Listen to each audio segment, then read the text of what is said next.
तुम्ही तुमचा शेतीतला अनुभव कसा आहे, सध्याची ग्राउंड रियालिटी काय आहे? शेतीची गुंतवणूक म्हणून जो करतो तो नफा कमवतो, पण शेतीत गुंतवणूक करणारा, शेती गुंतवणूक म्हणून घेणारा व्यापारी शेतीचे भाव वाढत असल्यामुळे पैसे कमवतो. आम्ही कृषीपूरक व्यवसाय करा म्हणतात, तर आम्ही जनावरं पोसतो. जनावरांना लागणारी औषधं मनुष्याच्या औषधापेक्षा महाग आहे. साधा तुम्ही समृद्धी महामार्ग बांधला, शक्तीपीठ महामार्ग बांधता आणि त्याचा फायदा शेतकऱ्याला होईल अशा प्रकारच्या तुम्ही बतावण्याकरता अशा प्रकारचं सोंग उभं करता. खऱ्या अर्थानं मला माझ्या शेतात आजही जावं लागते, तर मला टोंगळाभर चिखलातून पाय तुडवत शेतीत जावं लागते. 2046 पर्यंत आर्थिक महासत्तेचं जे स्वप्न आपण पाहून राहिलो, जर आपण शेतीची दुरुस्ती केली आणि शेती नफ्यात आणली तर मी तुम्हाला खात्रीने सांगतो की 2030 मध्येच आपण आर्थिक महासत्ता बनण्याचं ध्येय हे विश्वात आपण गाठू शकतो.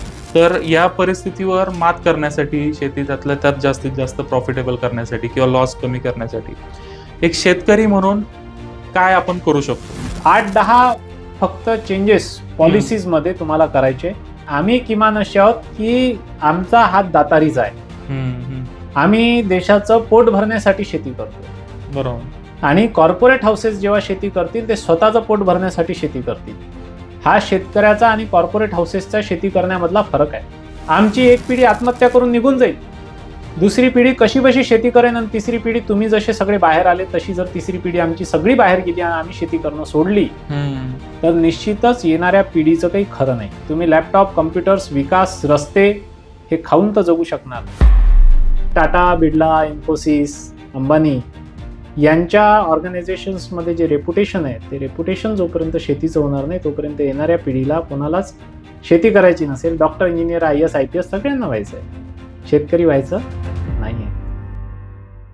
नमस्कार मित्रांनो, अनबिटन बिझनेस स्टोरीच्या नवीन एपिसोडमध्ये तुमचं स्वागत. मित्रांनो, काही दिवसांपूर्वीच एक बातमी आली की आपल्या अर्थव्यवस्थेने, भारताने जपानला ओव्हरटेक केलंय.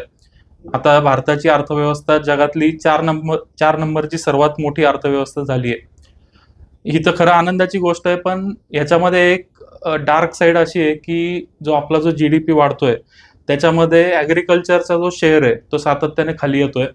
मॅन्युफॅक्चरिंग आहे तिथंच आहे आणि सर्व्हिसेस सेक्टर वाढतोय. तर 2047 पर्यंत कदाचित आपण महासत्ता होईल, नंबर 1ची अर्थव्यवस्था होईल. पण खायला जर अन्नधान्य नसेल तर त्या विकासाचा आपल्याला काही फायदा होईल का, हा प्रश्न प्रत्येकाने विचारला पाहिजे. व्यावसायिक पद्धतीने शेती केली तर त्यातून पैसे मिळू शकतात असं म्हणतात, पण ग्राउंड रियालिटी काय ते सांगण्यासाठी आपल्याला तसाच एक अनुभवी शेतकरी पाहिजे.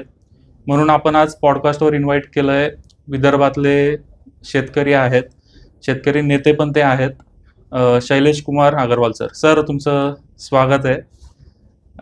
मी जे आता काही 2-3 गोष्टी बोललो त्याच्यावरच आपल्याला पॉडकास्ट करायचा आहे. सगळ्यात पहिला प्रश्न असा आहे की तुम्ही तुमचा शेतीतला अनुभव कसा आहे, सध्याची ग्राउंड रियालिटी काय आहे? शेती आणि शेतीपूरक व्यवसाय हा ह्या क्षेत्रात एकच क्षेत्र असं आहे की इथल्या तुम्ही नवीन 2-4 वर्षात यशोगाथा करा आणि 5 वर्षानंतर परत त्याचं यश संवर्धन झालं की यशाचं खच्चीकरण झालंय विचारायला जा, बघायला अवश्य जा. त्या ठिकाणी शेतीची गुंतवणूक म्हणून जो करतो तो नफा कमवतो, पण शेतीत गुंतवणूक करणारा, शेती गुंतवणूक म्हणून घेणारा व्यापारी शेतीचे भाव वाढत असल्यामुळे पैसे कमवतो. बरोबर. पण शेतीतून उत्पन्न घेण्यासाठी शेतीत गुंतवणूक करणारा जो शेतकरी आहे तो कायम तोट्यात आहे, तो कायम तोट्याचा व्यवसाय करतोय. ही ग्राउंड रियालिटी 100% आहे. तुम्ही कोणतंही पीक पेरा, पण त्याला जर तुम्ही शेतीत कोणतंही पीक पेरलं तरी त्याला कंस जी येते ती कर्जाचीच येणार आहे, हे सुनिश्चित आहे. कृषीप्रधान देशात शेतीच्या तोट्याच्या कारणांवर अद्यापही पाहिजे त्या प्रमाणात चर्चा झाल्या नाही. आणि जेव्हा चर्चा झाल्या आणि त्याच्यावरती सोल्युशन्स जेव्हा काढल्या गेले तर त्या सोल्युशन्सला नाव कृषीप्रधान देशातल्या शेतकऱ्याचं दिलं गेलं. शेतकऱ्याच्या हितात ते सगळे सोल्युशन्स काढले असं सांगितलं गेलं, दर्शवलं गेलं. मात्र खऱ्या अर्थाने एखाद्या मृताच्या ताळूवरचं लोणी खाण्यासारखं काम आपल्या सरकारांनी त्या ठिकाणी केलं की त्या सगळ्या योजनांवरती नाव गरीब शेतकऱ्याचं लिहिलं, मात्र त्यावर चंगळ औद्योगिक घराण्यांची ठेवली त्याच्यासाठी उत्कृष्ट आणि उत्तम उदाहरण आहे. ते उदाहरणं सांगायचे झाले तर पीक विमा, त्याच्यानंतर शेतीसाठी उभे केलेले शेतकऱ्यांच्या कामी येत नसलेले मोठे मोठे कृषी विद्यापीठं, त्याच्यानंतर शेतकऱ्यांसाठी आयोजित करण्यात येणारे कृषी महोत्सव असो की इतर कार्यक्रम असो, ह्या सगळ्यांमध्ये मला नाही वाटत की शेतकऱ्यांना त्याचा काही फायदा नाममात्र सुद्धा मिळाला आहे. असे अनेक आहेत, सगळेच आहेत.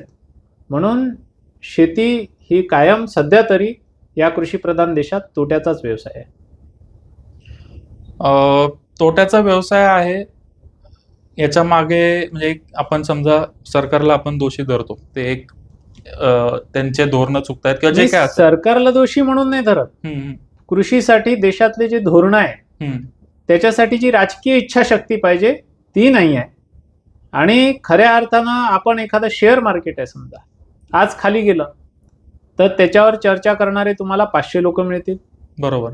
ती चर्चा ऐकायला 5 लाख लोक, 5 कोटी लोक आपला सहभाग नोंदवतील. आणि त्याच्यानंतर ते तोट्यातून फायद्यात कसं येईल परत, स्टेक होल्डर्स बुडू नये याच्यासाठी शासन स्तरावरून सुद्धा काही ना काही हालचाली होतील.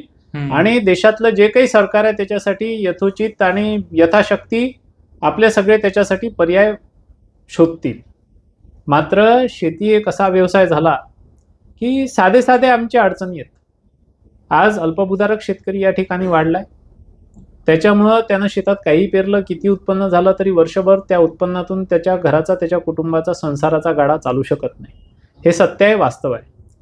दुसरीकडे तुम्ही पहा की कृषीला लागणारे जे खतं, बी बियाणे, औषधी आहे त्यांचे दर गगनाला भिडत चालले.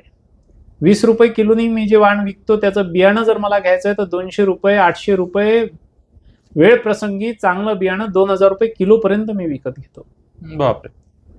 तुमचं जे काही तुमचे सगळे रेग्युलेशन्स आहेत, जे काही कंट्रोल्स आहेत ते सगळे कृषीच्या मालासाठी तुमचे हमी भाव आहेत किंवा त्या ठिकाणी तुमचा कायदा आहे, त्या ठिकाणी अत्यावश्यक वस्तूंचा कायदा आहे. बरोबर. त्या अत्यावश्यक वस्तूंच्या कायद्यामध्ये तुम्ही कृषीसाठी कृषीचे जे काही बी बियाणे, खतं, औषधी आहे त्याच्यावरती तो कायदा नसून जो माल शेतकऱ्यांनी उत्पादित केला त्याच्यासाठी तो कायदा आहे. आम्ही कृषीपूरक व्यवसाय करा म्हणता तर आम्ही जनावरं पोसतो. जनावरांना लागणारी औषधं मनुष्याच्या औषधापेक्षा महाग आहे. आम्ही शेतकऱ्याकडून 20 रुपये किलोनं गहू घेतोय, खाते, पण आम्हाला जनावरांना 30 रुपये किलोचं पेंड खाऊ घालावं लागते. 30 पेक्षा कधी कधी 40 रुपये किलोपर्यंत पशुखाद्य जातं आमचं. दुधाचे भाव जिथच्या तिथं आहे. तुमचं जे नियंत्रण आहे ते सगळं कृषी आणि कृषीपूरक उत्पादनांच्या भावांवरती तुमचं नियंत्रण आहे. पण त्याला लागणाऱ्या ज्या गोष्टी आहेत त्याच्या भावाबद्दल कुठेच कोणतं नियंत्रण नाही, ते सगळं अनियंत्रित आहे. म्हणून कृषी सेवा केंद्राचा मालक जो आहे तो दरवर्षी शेती खरेदी करून राहिला दुकानात बसून आणि तो बिल्डिंगही बांधून राहिला. आणि जो 5-50 एकराचा मोठा शेतकरी होता तो जर शेती व्यवसायात कायम आहे तर तो दरवर्षी त्याची थोडी थोडी थोडी थोडी शेती विकत चालला. अच्छा. हे वास्तव आहे. आणि या वास्तवासाठी तुम्हाला कृषीचे सोपे सोपे धोरणं बदलवण्याची गरज आहे. साधा तुम्ही समृद्धी महामार्ग बांधला, शक्तीपीठ महामार्ग बांधता आणि त्याचा फायदा शेतकऱ्याला होईल अशा प्रकारच्या तुम्ही बतावण्याकरता अशा प्रकारचं सोंग उभं करता. खऱ्या अर्थानं मला माझ्या शेतात आजही जावं लागते तर मला टोंगळावर चिखलातून पाय तुडवत शेतीत जावं लागते. चालू पावसात आमचा माल साधा शेतातून रस्त्यापर्यंत येऊ शकत नाही तर आम्हाला समृद्धीचा उपयोग काय? समृद्धीचा कृषी मालासाठी उपयोग झालाच तर तो व्यापाऱ्यांना आहे, तो शेतकऱ्यांना नाही. खऱ्या अर्थाने शेतकऱ्यांच्या उपयोगाचे रस्ते जर तुम्हाला बांधायचे तर तुम्हाला शेतीचे पानन रस्त्यांचे डांबरीकरण करावे लागेल. आज सगळ्यांना आपापल्या कामावर, तुम्हाला तुमच्या कामावर यायचंय तर तुम्ही मोटरसायकलनी याल, तुम्ही कारनी याल किंवा तुम्ही कोणत्या ना कोणत्या पब्लिक ट्रान्सपोर्टनी याल. आमच्या शेतांमध्ये जाणारे पब्लिक ट्रान्सपोर्ट तर नाहीच आहेत. बरोबर. नंबर 1. आम्हाला जायचंय स्वतःच्या मोटरसायकलनी जावं लागेल. कार असणारे शेतकरी खूप कमी आहेत. किंवा पंजाब हरियाणाकडे असतीलही, तिकडे कारा आहेत सगळ्या शेतकऱ्यांकडे, किंवा शेतकऱ्याकडे ट्रॅक्टर तर असतोच असतो. आम्हाला आमच्या वाहनाने जर आमच्या शेतात जायचंय तर आम्ही बारमाही आमच्या शेतात आमच्या वाहनाने जाऊ शकत नाही. त्या चिखलात कुठे विंचू असतात, चिखलात काटे असतात. आरोग्याच्या दृष्टिकोनातून आम्ही अत्यंत हलाखीचं जीवन जगतो. आणि आसमानी संकटामुळं कुठेच आमच्या पिकाची शाश्वती नसते, उत्पन्नाची शाश्वती नसते, असा आम्ही जुगार खेळतो. आणि जिथे हाय रिस्क आहे त्या बिझनेसमध्ये इन्कम जास्त असते. पण हा एकमेव व्यवसाय असा आहे की जिथे उत्पन्न होऊच नये याची पूर्ण काळजी घेतल्या जाते. शेतकऱ्याला उत्पन्न होऊच नये याची संपूर्ण देशाकडून काळजी घेतल्या जाते. आणि त्यातल्या त्यात हा हाय रिस्क व्यवसाय आहे. म्हणूनच माझं असं मत आहे की आज तुम्ही या ठिकाणी बसलायत, अजून 4 लोक या ठिकाणी आहेत, 10 लोक आहेत. त्या 10 पैकी 8 लोक हे त्यांचं पार्श्वभूमी जी आहे, त्यांचं बॅकग्राऊंड जे आहे ते 100% शेती असणार आहे. बरोबर. पण त्या गावाकडल्या शेत्या सोडून कोणी पुण्याला, कोणी मुंबईला, कोणी इकडे, कोणी तिकडे दुसरे कामं शोधतायत. शेतकऱ्यांचे शिक्षित मुलं नोकऱ्या करतायत आणि अशिक्षित मुलं चौकीदाराची, झाडू पोछा करण्याची किंवा सफाई कामगाराची कामं करतायत, पण शेती करत नाही. कारण ऍटलिस्ट हा व्यवसाय केल्याने किंवा हे दुसरं काम केल्याने काहीतरी 2 पैसे खिशात तरी पडतील, हा आशावाद आहे, ही आश्वस्तता आहे. पण शेती केल्यानंतर 2 पैसे खिशात येणारच याचा आशावाद कमी आहे, पण तोट्याची गॅरंटी मात्र जास्त आहे. त्याच्यामुळं शेती हा कृषीप्रधान देशातला कायम तोट्याचा व्यवसाय होऊन बसल्यामुळं जी ॲश्युअर्ड आपली अर्थव्यवस्थेला चालना देऊ शकणारी जी आमची बाजू आहे, त्या बाजूला सावरण्याची गरज आहे. त्याच्याकडे मोठ्या प्रमाणात दुर्लक्ष होत आहे. आणि GDP खऱ्या अर्थाने बॅलन्स करण्याचं काम शेती आणि शेतीपूरक व्यवसाय करू शकतात, हे आपण कोरोना काळात बघितलंय. करेक्ट.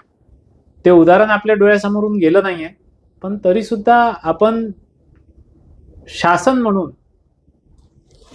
आपला नफा तोटा, वैयक्तिक नफा तोटा किंवा आपल्याला त्यातून काय मिळतं हे शोधण्यापेक्षा, जसं आपण एखाद्या ठिकाण असं असते की ज्या ठिकाणी आपण मिळवण्यासाठी जात नाही, देण्यासाठी जातो.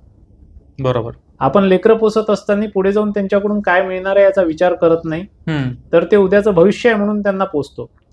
तसंच शेती आणि शेतकरी हे या कृषीप्रधान देशाचं उद्याचं भविष्य आहे. म्हणून किमान शेतीसाठी केलेल्या अर्थसंकल्पीय तरतुदीतून पुन्हा राजकारण्यांना कोणता परतावा मिळतो, तो विमा कंपन्यांकडून असो, सौर ऊर्जेच्या कंपन्यांपासून असो, बी बियाणे, खतं, औषधी बनवणाऱ्या कंपन्यांकडून असो की इतर माध्यमांतून असो, तो परतावा विचारात घेतल्यापेक्षा किंवा त्या आमिषांना बळी पडण्यापेक्षा खऱ्या अर्थाने जी अर्थसंकल्पीय तरतूद झाली ती शेतीला नफ्यात आणण्यासाठी कशी वापरता येईल याकडे जेव्हा आपण लक्ष देऊ, जेव्हा आपण याकडे जातीने लक्ष देऊ, बरोबर, तेव्हा खऱ्या अर्थाने या कृषीप्रधान देशातली शेती ही नफ्यात येईल. आणि शेती एक वेळेस नफ्यात आली की मग तुम्हाला बेरोजगारीचा सुद्धा प्रश्न तुमचा आपोआप मार्गी लागेल आणि GDP सुद्धा चांगलं वाढेल. आणि जरी आपण आर्थिक महासत्तेकडे वाटचाल करत असलो आणि आत्ताच तुम्ही सांगितलं की 4थ्या क्रमांकावर आपण आलो, याची चर्चा सुरू आहे, बरोबर, पण 4थ्या क्रमांकावर आल्यानंतरही आपली जी तुलना केली जाते ती पाकिस्तानशी केल्या जाते.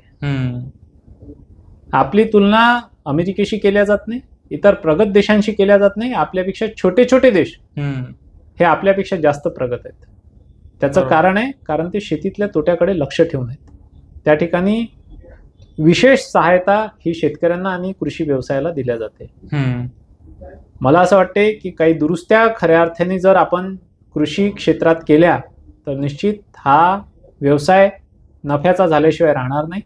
देशातली जी आज तुम्ही स्किल डेव्हलपमेंट किती करा, पण आपल्याकडे परंपरागत आपलं स्किल आहे शेतीचं, बरोबर, आणि त्याच्यात इन्कम नसल्यामुळे ते अर्थार्जनाचं साधन आता नसल्यामुळं ते आपलं जे परंपरागत कौशल्य आहे ते आपल्या नव्या पिढीच्या हातून सुटत चाललंय. बरोबर. नवीन लोकांना बैल हाकलायचे नाहीये, शेतीचे कामं शिकायचे नाहीये, शेतीत कामच मुळात करायचं नाहीये. म्हणून आपलं परंपरागत कौशल्य आपल्याकडे शिल्लक राहते. तुम्हाला नव्याने कोणतं कौशल्य शिकवण्याची गरज नाही आणि नव्याने व्यवसाय आणि रोजगार शोधण्याची सुद्धा गरज नाही. प्रचंड रोजगार देण्याची क्षमता जी आहे ती आजही शेतीत आहे. म्हणून खऱ्या अर्थाने आर्थिक महासत्ता बनण्याआधी देशातला शेतकरी सुजलाम सुफलाम झाला पाहिजे, शेती सुजलाम सुफलाम झाली पाहिजे आणि शेतीच्या भरोश्यावर येणारं उत्पन्न हे वाढलं पाहिजे. तरच खऱ्या अर्थाने माझ्या मताने आपला देश 2046 पर्यंत आर्थिक महासत्तेचं जे स्वप्न आपण पाहून राहिलो, जर आपण शेतीची दुरुस्ती केली आणि शेती नफ्यात आणली तर मी तुम्हाला खात्रीने सांगतो की 2030 मध्येच आपण आर्थिक महासत्ता बनण्याचं ध्येय हे विश्वात आपण गाठू शकू. बरोबर. माझ्यासारखे जे लोक आहेत की आम्हाला म्हणजे शेतकऱ्यांचं हित व्हावं असं आम्हाला वाटतं, पण आम्हाला शेतीतलं काही कळत नाही. आम्ही कन्फ्यूज यासाठी आहे की एका बाजूला आम्ही ऐकतो की शेतकरी संकटात आहे, तो आत्महत्या करतोय. दुसऱ्या बाजूला आम्ही काही ठिकाणी असं शेतकऱ्यांच्या यशोगाथा बघतो की यांनी शेतीतून एवढं उत्पन्न कमवलं, एवढ्या एकरची शेती केली. आता म्हणजे शेती करणं हे थोडंसं ज्यांचा शेतीशी संबंध नाही ते पण त्याच्याकडे वळत आहेत. तर रियालिटी काय की या यशोगाथा खऱ्या का हे आत्महत्या करणारे शेतकरी खरे? तर या दोन्हीमध्ये नक्की खरं काय? नाही, आत्महत्या करणारा शेतकरी आहे तो 100% खरा आहे, आणि यशोगाथांचं जे सत्य आहे ते थोडं वेगळं आहे. दुसऱ्या व्यवसायातून किंवा कधी न केलेला शेती व्यवसाय करणारे जे नवीन लोक आहेत ते स्वतःच्या प्रोडक्टकडे किंवा स्वतःच्या त्या नवीन व्यवसायाकडे काही प्रमाणात तुम्हा लोकांना किंवा लोकांना आकर्षित करण्यासाठी किंवा काही प्रमाणात सुरुवातीला काही नफा होतोय त्या खातर त्या यशोगाथा आपल्याला ऐकायला मिळतात. पण त्या यशोगाथा काही कायमस्वरूपी राहत नाही. शेतीत तुम्ही मसाल्याचे पिकं घेतले, हळद पेरली, आले पेरलं, केळी पेरली, ऊस पेरला, तर काही प्रमाणात तुम्हाला त्या नफ्याची शेती आहे. ओके. केळीतही पुन्हा आसमानी सुलतानी संकट आहेत आणि ऊसाला सुद्धा संकट आहेत, पण ऊसाला काय उतारा कमी होईल पण पीक हातचं जाणार नाही. केळी हातचं पीक जाण्यासारखं आहे. आले झालं, हळद झालं, जमिनी खालचे पीक आहेत, कमी अधिक प्रमाणात उत्पन्न देतील पण उत्पन्न देणारच आहे. पण त्यातही कधी हळदीचे भाव 5,000 राहतात तर कधी 25,000 होतात. 25,000चा भाव असताना समजा मी बेणं विकत घेतला आणि हळद लावली आणि त्याच्यानंतर माझं उत्पन्न आलं तेव्हा जर 5,000चा भाव मिळत असेल तरी तो तोट्याचा विषय आहे. बरोबर. आणि त्या शेतीमध्ये इन्व्हेस्टमेंट जास्त आहे. ओके. म्हणून प्रत्येकच शेतकरी त्या शेतीकडे जाऊ शकत नाही, त्याला परंपरागत पिकं घेतल्याशिवाय पर्याय नाही. परंपरागत पिकांसाठी लागणारं खत बी बियाणं औषध त्याला क्रेडिटवरती मिळतं, उधार मिळून जातं आणि त्याचा माल खपण्यासाठी तिथेच बाजारपेठ उपलब्ध असते. बरोबर. आणि त्यांनी हे आडपिकं जर घेतले, त्यांनी जर मसाल्याचे पिकं घेतले, त्यांनी जर मोठे पिकं घेतले तर त्याला बाजारपेठेसाठी अवलंबून राहावं लागते. पुन्हा अनंत अडचणी याच्यात आहे. यशोगाथा 100% खोट्या आहे असं मी म्हणत नाही, पण त्या यशोगाथांचं प्रमाण आता तुम्ही पहा का देशात 70% शेती हा व्यवसाय आहे. बरोबर. पण जितक्या तुम्ही बिझनेसच्या व्यवसायांच्या औद्योगिकरणाच्या यशोगाथा बघता किंवा घेता त्या प्रमाणात शेतकऱ्यांमधले यशोगाथा सांगणारे शेतकरी तुम्हाला खूप शोधून शोधून दुर्बीण घेऊन शोधावे लागतात.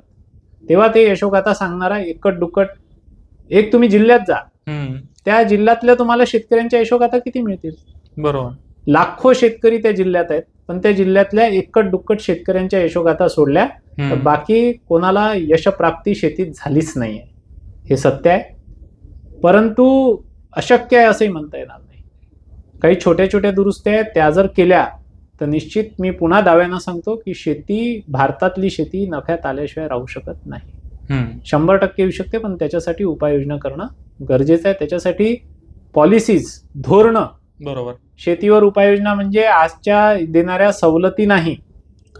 तुम्ही त्यांना काही योजना रूपी काही दिलं तर ते त्यांच्या कामी येणार नाही. शेतीसाठी धोरणं आखावे लागतील आणि लॉंग टर्म पॉलिसीज, दीर्घकालीन धोरणं जोपर्यंत तुम्ही शेतीसाठी आखत नाही तोपर्यंत शेती नफ्यात येऊ शकत नाही. तर जे तुमच्या यशोगाथा आहेत त्या यशोगाथांपेक्षा आत्महत्यांचं प्रमाण जास्त आहे. आणि यशोगाथा किती खऱ्या आहेत त्याच्यावर मी बोलणार नाही, पण आत्महत्या ह्या 100% खऱ्या आहे हे मात्र मी तुम्हाला दाव्याने सांगतो. करेक्ट. आता तुम्ही म्हणालात की उपाययोजना होऊ शकतात. आता याच्यामध्ये 2 ऍस्पेक्ट आहेत. एक सगळ्यात पहिला त्यातला भाग असा आहे की ठीक आहे, सरकारला जे करायचं ते सरकार, आपल्या हातात ते नाही. आपल्या हातात काय आहे की आज मी शेतकरी, माझ्या हातात काय की मी काय करू शकतो. तर या परिस्थितीवर मात करण्यासाठी, शेती त्यातल्या त्यात जास्तीत जास्त प्रॉफिटेबल करण्यासाठी किंवा लॉस कमी करण्यासाठी एक शेतकरी म्हणून काय आपण करू शकतो? तुम्ही काय केलंय? तुमचा अनुभव काय आहे? मी जेव्हा शेती केली तेव्हा तर वडील शेतीत होते. असमयी ते त्यांचा मृत्यू झाला म्हणून मला शेती करण्याशिवाय पर्याय नव्हता. परंपरागत शेतीतूनच मी सुरुवात केली. बरोबर. पण अगदी काही वर्षांपूर्वी मी राजकारणात आल्यानंतर आमच्या एका माजी आमदाराच्या शेतात गेलो होतो. ते मुझफ्फर हुसेन म्हणून माजी आमदार आहेत. त्यांचं आमच्या नागपूरच्या पुढे कुठेतरी रामटेककडे कुठेतरी शेती आहे त्यांची. मी त्यांच्यासोबत गेलो तर एक्झॅक्टली लोकेशन मला आता आठवत नाही. पण त्यांनी मसाल्याची खूप सुंदर शेती केली होती. अच्छा. आणि संपूर्ण शेती ती ऑर्गॅनिक होती. ओके. तिथे केमिकल फर्टिलायझरचा काही यूज नव्हता आणि खर्चिक नव्हती विशेष म्हणजे शेती. तर तिथून हळदी, आले, त्यांनी तर खूप सारे मसाले पेरले आहेत तिथे. तेवढं तर करणं सर्वसाधारण शेतकऱ्याला अशक्य आहे. पण त्यातून मी थोडंसं 1-2 कट्टे बेणं त्यांनी मला हळदीचं त्यावेळेस मी गेलो होतो तर मला दिलं होतं. अच्छा. मी ते बेणं माझ्या शेतात पेरलं आणि ते बेण्यापासून बेणं तयार करून मी हळद पेरली, म्हणून माझी ती 0 बजेट झाली. म्हणजे मला बेण्याचा खर्च आलाच नाही. तिथून 1-2 कट्टे मोफत त्यांनी दिले आणि त्याच्यावरून मी बेणं तयार केलं. आणि त्यांनी कदाचित ते बेणं खूप उत्कृष्ट पद्धतीचं आणलं होतं किंवा क्वालिटीचं होतं, म्हणून त्याच्यातून उत्पन्नही मला चांगलं निघालं. तर मी त्यातून एक अनुभव घेतला की आसमानी सुलतानी संकट थोडे जे मसालेवर्गीय पिकं आहे त्यांच्यावरती कमी आहे. म्हणजे हळदीची डिमांड आहेच, ओके, अद्रकाची डिमांड आहेच. ते पिकं नासाडी होण्याची शक्यता थोडी कमी आहे. आणि स्थानिक मार्केट त्याला थोडं 19-20 पद्धतीनं मिळूनच जातं. लिंबूची शेती काही लोक करतात, सीताफळाची शेती काही लोक करतात. अच्छा. बोरं आपले त्याची शेती काही लोक करतात. अशा ज्या दुर्लक्षित पद्धतीचे जे वाणं आहेत, जे सहसा आपण विदर्भातले शेतकरी किमान आम्ही त्याच्याकडे लक्ष देत नाही, त्या दुर्लक्षित वाणांची जर शेती केली तर निश्चितच त्याच्यातून काही प्रमाणात तुम्हाला अपेक्षा ठेवण्यासाठी हरकत नाही. आणि कमी अधिक प्रमाणात वेळ प्रसंगी त्याच्यात तुम्हाला कधी कधी आसमानी सुलतानी सुद्धा प्रॉफिट मिळू शकतं, नफा मिळू शकतो. आणि तोट्याचे चान्सेस थोडे कमी असतात. पण पुन्हाही सांगतो, त्याच्यात गुंतवणूक जास्त असल्यामुळं आमचा विदर्भातला गरीब शेतकरी ती महागडी शेती करू शकत नाही.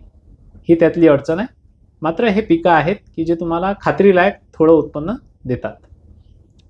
काही भाग खात्रीलायक जर काही उत्पन्न जर तसं असेल की गॅरंटेड मिळणार आहे आणि मग काही याच्यात थोडं गडबड झाली तरी तो शेतकरी सस्टेन होऊ शकतो. नाही होऊ शकत. अल्पभूधारक शेतकरी आहे. किमान विदर्भात तर मी पाहतो तिथे तर जवळपास सगळाच शेतकरी अल्पभूधारक आहे. अच्छा. एखादा जरी तोटा झाला तरी त्याला स्वतःला सावरता येत नाही, सांभाळता येत नाही आणि आत्महत्येशिवाय त्याच्याकडे पर्याय नसतो. एका वर्षात शेती पेरण्यासाठी तो बायकोचे दागिने मोडतो, दुसऱ्या वर्षात घरी असलेले भांडेकुंडे टाकतो, तिसऱ्या वर्षात तो शेती गहाण टाकतो, चौथ्या वर्षी तो स्वतःचं राहतं घर, गाडी, घोडा जे काही असेल ते गहाण टाकतो, आणि 5व्या वर्षी तो फासावर जातो. हे सगळं आवरत नाही. तिकडे मायबापांची तब्येतीचे विषय असतात, त्याच्यावर पैसा खर्च करावा लागतो. स्वतःच्या कुटुंबाच्या प्रकृतीवर खर्च करावा लागतो, लेकरांच्या शिक्षणावर खर्च करावा लागतो. शिक्षणही स्वस्त राहिलं नाही आणि फुकट तर काहीच नाहीये. आणि जे फुकट मिळतं त्याचा दर्जा नाहीये. ते आरोग्य असो का शिक्षण असो का अजून काही असो, शासन फुकट देत आहे म्हणून त्याच्यासाठी आमच्या इन्कम टॅक्समधून, तुमच्या आमच्या इन्कम टॅक्समधून किंवा आपल्या पैशातून आपल्याच लोकांसाठी आपण तरतूद करतो. पण ती तरतूद त्यांच्यापर्यंत पोहोचल्यानंतर त्याचा त्यांना काही फायदा होईल या दर्जाची जर ती तरतूद नसेल तर त्या तरतुदीचा उपयोग काय? बरोबर. ती तरतूद फक्त शासन म्हणून तरतूद केली दाखवायचा आणि लोकांची मतं लाटण्यासाठी आणि त्यातून पैसे कमवण्यासाठी जर ती तरतूद असेल तर ती तरतूद न केलेली बरी, या मताचा मी आहोत. आणि खऱ्या अर्थाने एक पीक गेलं एक पीक आलं तर तो शेतकरी जगेल, ही जी बाजू आहे विचार करण्याची, ही चूक आहे. अच्छा. मी सन्मानाने तुम्हाला सांगतो की एक पीक आलं एक गेलं. तुम्ही असा कोणता व्यवसाय बघितला का किंवा तुम्ही एक क्लायंट केला तो तुम्हाला 100 रुपये नफा देऊन गेला, तर दुसरा क्लायंट तुम्ही 100 रुपये तोट्याचा कराल का? नाही. तुम्ही एक कराल जो 100 देतो. शेवटी नुकसानच आहे. नुकसानाचं तुम्ही करणारच नाही. बरोबर. पण आम्हाला का बरं तुम्ही अशा चॉईसेस देतात की तुमचं एका ठिकाणी नफा झाला तर एका ठिकाणी नुकसान तुम्ही सहन करू शकाल? आधीच आम्ही वर्षानुवर्ष तोट्याच्या व्यवसायात आहोत. बरोबर. तिथून आम्ही वर उठलो नाही आणि आम्हाला तोट्यात दिलासा देणाऱ्या गोष्टी करण्यापेक्षा आमचा तोटा होणारच नाही अशा प्रकारच्या काही कल्पना जर तुम्हाला आमच्याकडून घेता आल्या, अशा काही पॉलिसीज जर शेतकरी सुचवत असले त्यांच्या व्यवसायाच्या उपयोगाच्या, तर धोरणं ठरवताना ज्याच्यासाठी धोरणं ठरवतात त्याला विचारातही घेत नाही. म्हणून आम्हाला 3 काळ्या कायद्यांविरुद्ध वर्षभर आंदोलक म्हणून राहावं लागते. तिथे तुम्ही अश्रू गॅस सोडता, तिथे तुम्ही वॉटर टेंडर आणून आमच्या अंगावर पाणी उगारता, तिथे तुम्ही खेळ ठोकता. मी त्या शेतकरी आंदोलनाचा भाग होतो. अच्छा. मी वर्षभर बॉर्डरवर होतो. बर. वर्षभरातून काही वेळेस मी आपल्या भागात घरी आलो गेलो परत, पण होतो. त्या आंदोलनाचा मी साक्षीदार आहे. एखादी वस्तू आपल्या अहिताची होते म्हणून साधं प्रोटेस्ट केलं तरी त्याच्यावर बदल करता येतो. बरोबर. पण संपूर्ण देशातल्या शेतकऱ्यांच्या अहिताची एखादा निर्णय करताना शेतकऱ्याला 1 वर्ष रस्त्यावर उतरावं लागते. कृषीप्रधान देशातली ही लाजिरवाणी बाब मी समजतो. आणि लवकरच शेतीमध्ये जो कॉर्पोरेट कल्चर येऊ घातलाय, मी तुम्हाला सांगतो, लोकांना वाटलं की बा शेतकऱ्यांच्या हिताचं आहे, कॉर्पोरेट जर शेतीत येईल आणि तुम्हाला चांगलं भाडं जर तुमच्या शेतीचं देत असेल तर वाईट काय. ते आमच्या जरी हिताचं आज दिसत असलं ते सर्वसामान्य जनतेच्या कायम अहिताचा तो भाग आहे. जर कॉर्पोरेट कल्चर शेतीमध्ये आला आणि कॉर्पोरेट लोक शेती करायला लागले, तर कॉर्पोरेटमध्ये समजा तुमचा पगार 1 लाख रुपये आहे आणि शेतीत कॉर्पोरेट हाऊस उतरलाय, तर तो पगार कुठून वसूल केला जाणार आहे? त्या शेतीतून. बरोबर. आम्ही ट्रान्सपोर्टेशन बैलगाडीनी करतो, शेतातून रस्त्यापर्यंत, घरापर्यंत. बरोबर. ते मोफत होतं, ते ट्रान्सपोर्टेशन कॉस्ट त्याच्यात जोडल्या जाणार आहे. बी बियाणे, खतं, औषधी याचं मूल्यमापन आणि खपणाऱ्या प्रोडक्टचं मूल्यमापन याच्यात येणारा नफा जोडणारे शेतकरी खूप कमी आहेत. नफ्या तोट्याचा हिशोब आम्ही करत नाही म्हणून तुम्हाला स्वस्त अन्नधान्य आज देशात मिळून राहिलं. ज्या दिवशी कॉर्पोरेट हाऊसेस शेती करतील ते त्यांनी केलेल्या प्रत्येक ऍक्टचे चार्जेस लावतील. ते उठले बसले, त्यांचा एक माणूस गेला सुपरविजनसाठी गेला, इलेक्ट्रिक सप्लाय नव्हता तेव्हा जनरेटर यूज केलं, त्याच्यासाठी डिझेल लागलं, त्या शेतीत आणणाऱ्या खतं औषधी विकत आणावे लागल्या, त्याच्यानंतर त्याचे ट्रान्सपोर्टेशनचे चार्जेस झाले. त्या सगळ्या गोष्टींवरती मॉनिटरी चार्जेस लावून ते चार्जेस जोडल्या जातील आणि त्याच्यानंतर त्यांचा नफा 3 पट 4 पट, रिस्क जास्त आहे म्हणून 3 पट 4 पट नफा जोडून ते शेती उत्पादनं विकतील. आणि त्यांची क्षमता आहे सरकारला आणि आपल्या शासनाला कंट्रोल करण्याची, नियंत्रण करण्याची त्यांची क्षमता आहे. बरोबर. त्यावेळेस अत्यावश्यक वस्तूंचा कायदा राहणार नाही. त्यावेळेस अत्यावश्यक वस्तूंचा कायदा त्या 3 काळ्या कायद्यात तोही निघतच होता, तो नव्हताच. म्हणजे त्यांनी विकलं त्या भावात तुम्हाला अन्नधान्य विकत घेणं भाग पडणार. ग्राहकाचाही तोटा, शेतकऱ्याचाही तोटा. शेतकऱ्याची तर शेतीच हातातून चालली होती, आमचा व्यवसाय शिल्लक राहत नव्हता. पण आम्ही किमान असे आहोत की आमचा हात दातारीचा आहे. आम्ही देशाचं पोट भरण्यासाठी शेती करतोय. बरोबर. आणि कॉर्पोरेट हाऊसेस जेव्हा शेती करतील ते स्वतःचं पोट भरण्यासाठी शेती करतील. हा शेतकऱ्याचा आणि कॉर्पोरेट हाऊसेसचा शेती करण्यामधला फरक आहे. आणि आज देशातला प्रत्येक नागरिक हा शेतकऱ्याच्या पाठीशी उभा राहणं याच्यासाठी आवश्यक आहे, तो भविष्यातली स्वतःची सोय करून राहिला. बरोबर. आणि एक वेळेस आम्ही थकलो, आमची एक पिढी आत्महत्या करून निघून जाईल, दुसरी पिढी कशी बशी शेती करेन, आणि तिसरी पिढी तुम्ही जसे सगळे बाहेर आले तशी जर तिसरी पिढी आमची सगळी बाहेर गेली आणि आम्ही शेती करणं सोडली, तर निश्चितच येणाऱ्या पिढीचं काही खरं नाही. तुम्ही लॅपटॉप, कम्प्युटर्स, विकास, रस्ते हे खाऊन तर जगू शकणार नाही. बरोबर आहे. तुम्हाला खायला अन्नधान्य लागणार आहे. करेक्ट. आणि ते अन्नधान्य तुमच्या पोटात जाण्याच्या किमतीचं तोच पर्यंत राहणार आहे जोपर्यंत शेतकरी शेतीत जिवंत आहे. कॉर्पोरेट हाऊसेसनी जर शेती केली तर त्यांचं अन्नधान्य तुम्हाला परवडण्यासारखं नाही आहे. पुन्हा देशावर अन्नासाठी गुलामी करण्याची वेळ आल्याशिवाय राहणार नाही. म्हणून एक 8-10 फक्त चेंजेस पॉलिसीजमध्ये तुम्हाला करायचे. ते जर केले तर निश्चित शेती ही प्रॉफिटेबल होऊ शकते, फायद्याची होऊ शकते, अनएम्प्लॉयमेंट देशामधलं कमी होऊ शकते, जीडीपीची जी गती आहे ती अतिशय वेगवान होऊ शकते आणि शेतकरी आत्महत्या देशातल्या थांबू शकतात. असे 8-10 बदल धोरणांमध्ये जर केले कृषी धोरणांमध्ये तर निश्चित देशाला आणि शेतकऱ्यांना त्याचा फायदा होणार आहे. कोणते बदल करायचे त्याकडे मी येतो, पण एक आता या कायद्याचा विषय निघाला, जे 3 कायदे होते ज्यासाठी कायदे नंतर सरकारने ते विड्रॉ केलं, त्याच्या अगेन्स्ट खूप मोठं आंदोलन झालं. तर काय होते नक्की ते कायदे? ते कायदे होते की तुमचा माल कोणीही विकत घेऊ शकेल. अच्छा. आणि आम्ही काही वस्तू विकत आणायला गेलो बाजारात, तर तुम्ही एखाद्या मॉलमध्ये जा, दुकानात जा, तुम्ही पैसे दिल्याशिवाय तुम्हाला त्या सामानाची थैली हाती मिळते का? नाही. आमचा शेतीमाल विकताना का बरं असे नियम आहेत की आठवड्याची धारा, 15 दिवसाची धारा, 1 महिन्याची धारा, आणि तातडीनं जर पैसे पाहिजे तर त्याच्यात 1-2% कपात. आणि तो माल घेणारा जर त्यांनी पैसे दिले नाही तर तुम्ही SDOच्या पलीकडे कोणत्याच कोर्टात त्याची दाद मागू शकणार नाही. अच्छा. एवढा मोठा माणूस जो माल खरेदी करतो त्याच्यासाठी शासकीय कार्यालयाचे 2-3 अधिकारी मॅनेज करणं किती कठीण काम आहे आणि किती सोपं काम आहे. आणि शेतकऱ्यांनी शेतीचे कामं सोडून आणि ते सगळे कामं सोडून त्याच्या मागे खेटे खायचे.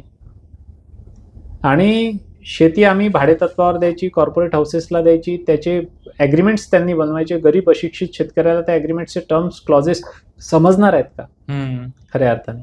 बरोबर. बी बियाणं खत औषधी त्याच्याकडून विकत घेण्याची आम्हाला बाइंडिंग्स राहतील. आणि माल कोणत्या भावात घ्यायचा ते तो ठरवेल. ओके. खत बी बियाणे औषधीचे पैसे त्याच्या मनमाफिक द्यायचे, माल त्याला विकायचा, म्हणजे आमच्या शेतात आम्ही शेतमजूर म्हणून राहायचं. अशा प्रकारच्या पॉलिसीज आणि अशा प्रकारचे कृषीसाठी आपण धोरणं आखल्यापेक्षा शेतकऱ्याला शेतीचा मालक कसा बनवता येईल ही धोरणं आखायला पाहिजे. पुन्हाही तुम्ही ते 3 काळे कायदे आणून शेतकऱ्यांच्या हिताचं करतायत असं दाखवत होते. खरं तर तुम्ही कॉर्पोरेट हाऊसेसच्या हिताचं करत होते. मोठमोठे गोडाऊन्स त्या ठिकाणी बनणं सुद्धा सुरू झाले होते त्यांचे. अच्छा. त्यांनी शेतीवर कब्जा केला असता आणि त्याच्यानंतर त्यांनी सगळा जो शेतीमाल आहे जो अत्यावश्यक आहे देशातल्या जनतेसाठी तो त्यांच्या कमांडमध्ये आणि कंट्रोलमध्ये ठेवला असता आणि पाहिजे तसा बाहेर काढून पाहिजे तशी त्याची किंमत त्यांनी वसुली केली असती. म्हणून अशा अनंत गोष्टी त्या 3 कायद्यांमध्ये दडलेल्या होत्या. म्हणून ते 3 कायदे कॉर्पोरेट हाऊसेसच्या हिताचे करून त्याच्यावर शेतकऱ्याच्या हिताचं लेबल लावण्यापेक्षा खऱ्या अर्थाने मी म्हणतो बी बियाणं खत औषधी हे शेतकऱ्यांना मोफत दिल्या पाहिजे. अत्यल्प भूधारक हा शेतकरी झालाय. बरोबर. ते बी बियाणं खत औषधी त्याला जर तुम्ही मोफत दिले तर त्याचा काळा बाजार होणार नाही. आणि आज जे आपण कॅन्सर सारखे दुर्धर आजार वाढताना बघतोय आणि ऑर्गॅनिक शेतीचा आपण सल्ला देतो. बरोबर. ऑर्गॅनिक शेती ही केमिकल शेतीपेक्षाही महाग पडते प्रासंगिक आणि तातडीनं त्याचे इम्पॅक्ट्स येत नाही, इफेक्ट्स येत नाही म्हणून शेतकरी त्याच्याकडे वळताना दिसत नाही. बरोबर. पण तुम्ही शेतीला लागणाऱ्या सगळ्या शेतीनिविष्ठा खतं बी बियाणे औषधी जर मोफत दिल्या तर त्या एकाच दर्जाच्या शासकीय अखत्यारीत शासकीय कंट्रोलमध्ये शासनाच्या नियंत्रणात आपल्याला देता येतील. म्हणजे त्याच्यात कोणता काळा बाजार होणार नाही, गफला होणार नाही, घोटाळा होणार नाही. करेक्ट. आणि मोफत जी वस्तू आहे त्याचा काळा बाजार होणार नाही. आणि ते मोफत मिळाल्यानंतर शेतीतली जी गुंतवणुकीचा भार जो वाढत चालला शेतकऱ्यावरचा तो कमी होईल लगेच तातडीने. खत बी बियाणे औषधी मोफत मिळणार आहे म्हणजे त्याला त्याच्यासाठी कर्ज मागायला फिरण्याची गरज राहणार नाही. बरोबर. म्हणून शेतीवरचं जे काही आपण आर्थिक नियोजन करतो किंवा अर्थसंकल्पीय तरतूद करतो त्याच्यात मला असं वाटते की बाकीच्या तरतुदी करण्यापेक्षा खतं बी बियाणं औषधी मोफत देण्याची आणि वीज मोफत देण्याची एक तरतूद करायला पाहिजे. शेतकऱ्याचा शेतीत लागणारी गुंतवणूक कमी होईल. बरोबर. त्यानंतर हमीभाव ठरवताना जसं तुम्ही रस्ते बांधता, तुम्ही इमारती बांधता, तुम्ही बाकीचा विकास करता, एअरपोर्ट्स बांधता, तिच्या खर्चाचा तुमचा आराखडा जो आहे म्हणजे गव्हर्नमेंट CSR आहेत जे काही आहेत तुमचे ते त्याचा जे काही गुणक गणक आहेत तुमचे ते खर्च जोडण्याचे ते गुणक गणक शेतीला सुद्धा लावावे. शेवटी खर्च तो खर्च आहे. बरोबर. तिथे डिझेल त्याच भावात विकत घ्यावं लागते, इथे त्याच भावात विकत घ्यावं लागते. तिथे तुम्हाला मॅनपॉवर ॲम्पल मिळते, उलट आमची शेती उद्ध्वस्त आहे तर शेतीत मॅनपॉवर मिळत नाही. शेतीत श्रम त्याच्यापेक्षा निश्चित जास्त आहे आणि तितके रिसोर्सेस जे तुमच्याकडे इम्प्लिमेंट्स इक्विपमेंट्स आहेत ते कामं करायला ते शेतीत आमच्याकडे नाही आहे. म्हणून ते सगळे खर्चाचं स्वरूप ते विचारात घ्यावं हमीभाव ठरवताना. आणि जुगारी स्वरूप शेतीच्या मालाला येऊ नये की आज 500चा भाव आहे उद्या 5000चा भाव आहे. हमीभाव ठरवताना काय होतं की नेमकं तुमची शेती 5 एकर आहे, माझी शेती 5 एकर आहे. बरोबर. मी पेरली, तुम्ही पेरलं. मला 25 क्विंटल समजा कापूस झाला तर तुम्हालाही 25 क्विंटल होईल का? त्याच्या शेजारच्याला 25 क्विंटल होईल का? जमिनीचा पोत, आपण वापरलेले खतं, पाण्याच्या फेऱ्या दिलेले भरपूर असे आस्पेक्ट्स आहेत की ज्यांनी प्रत्येकाचं येणारं उत्पादन सारखं राहणार नाही, प्रत्येकाचा खर्चही सारखा राहणार नाही.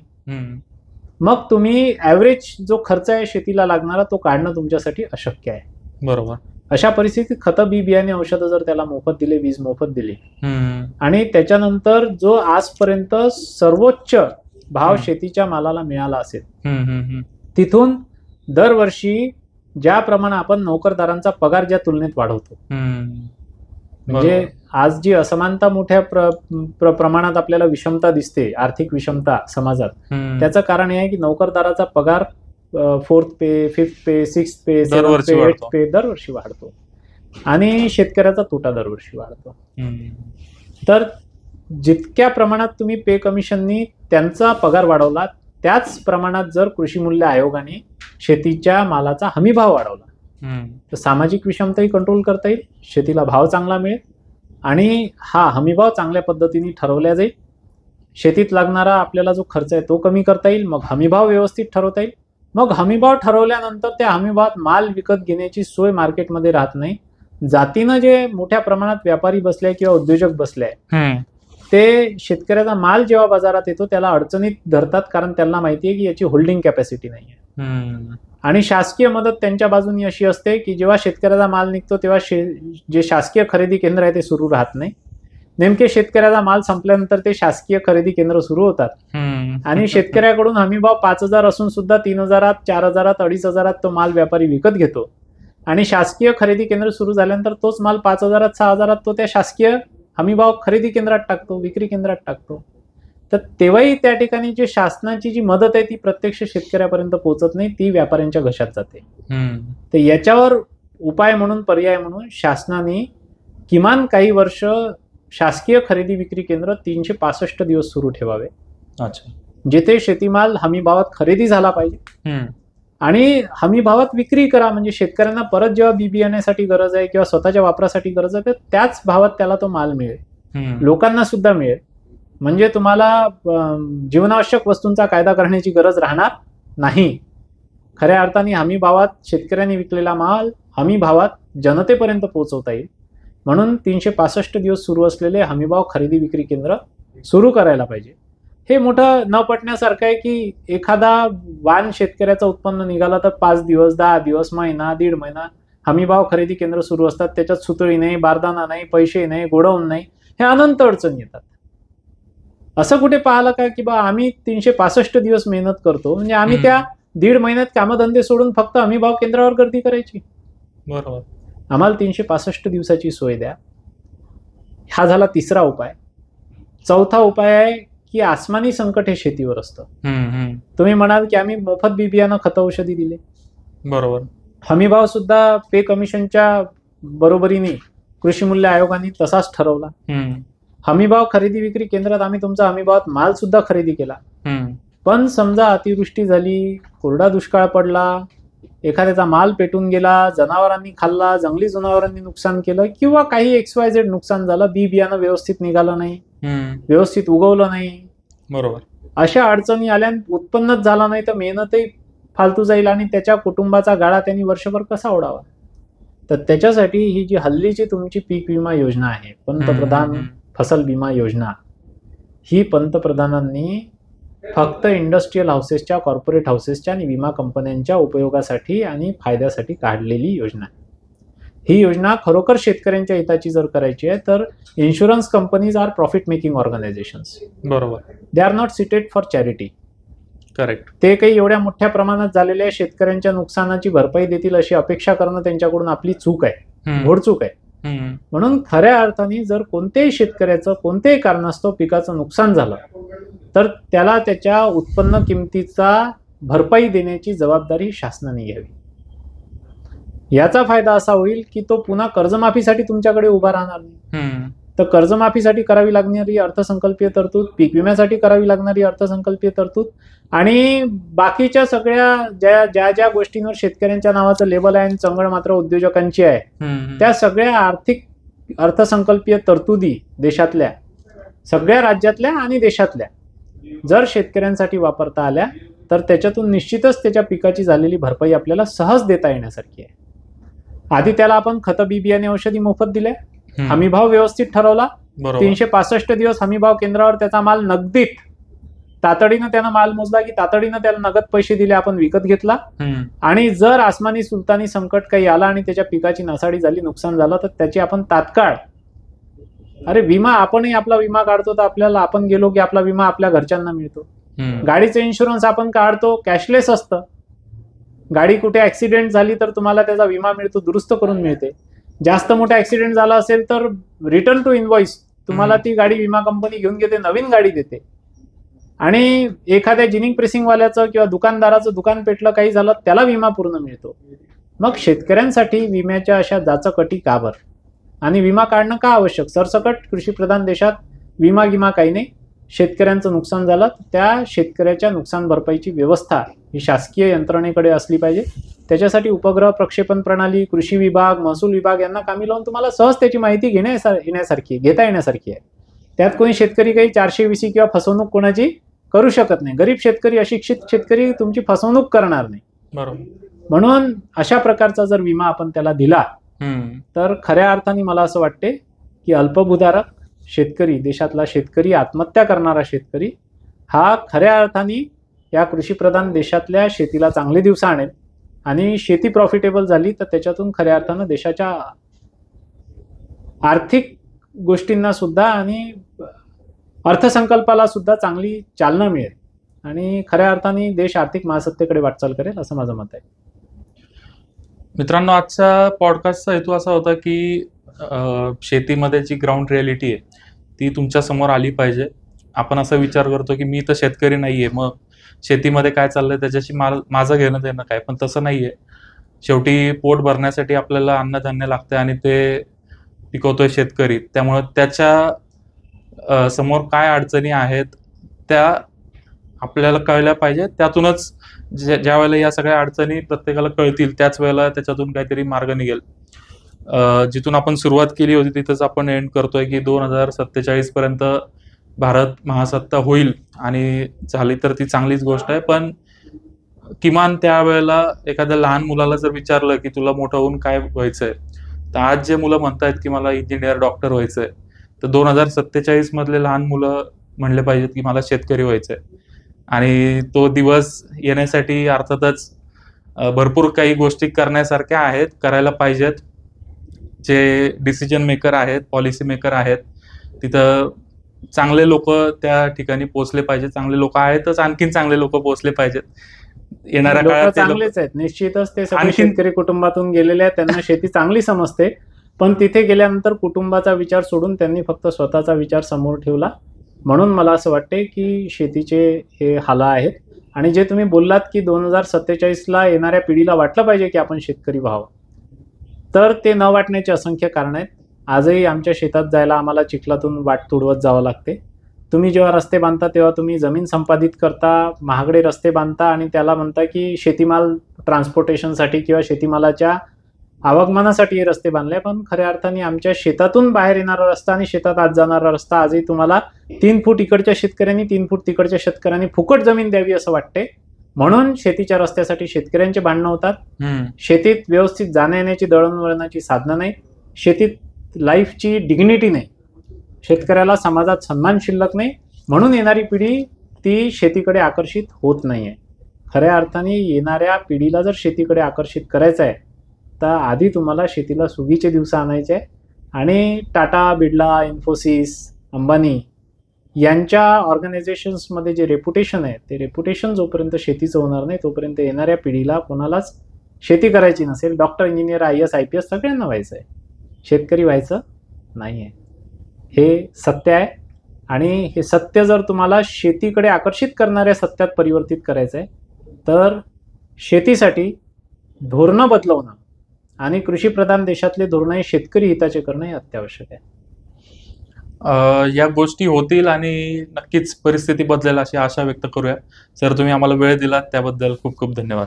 धन्यवाद. थँक्यू.